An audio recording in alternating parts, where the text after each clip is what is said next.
আজকে আমি এমন একটা চ্যালেঞ্জ করতে চলেছি যেটা এর আগে কোনো ইউটিউবার বা কোনো কন্টেন্ট ক্রিয়েটর করে নাই। তো চ্যালেঞ্জটি হচ্ছে আজকে আমি নিজ হাতে 50টিরও বেশি পলিথিন কুড়িয়ে নিব। শুনতে একটু অবাক লাগতেছে এবং হাস্যকর মনে হলেও একটু চিন্তা করে দেখো, একটা পলিথিন ফুঁসতে সময় নেয় 400 বছর। এই পলিথিনগুলো আমাদের মাটিতে পড়ার কারণে আমাদের মাটির উর্বরতা কমে যাচ্ছে।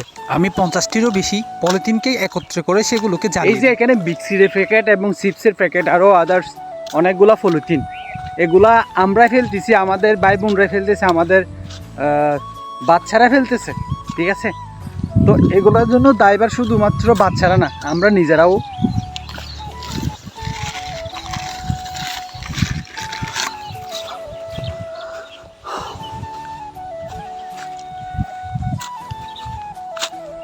এই জিনিসগুলো আসলে যদি আমরা শিক্ষা না দিই তাহলে তারা শিখবে কিভাবে?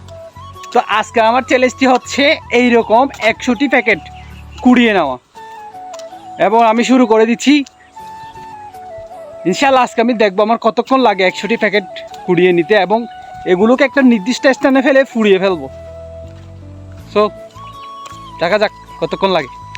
আমি আর একটি পলিথিন পাইছি যেটার মধ্যে বাকি পলিগুলো নিয়ে নিছি আমি। সো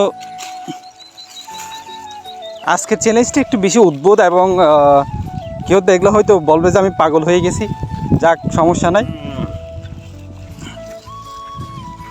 এই তো এখানে আরেকটি প্যাকেট পাওয়া যাচ্ছে।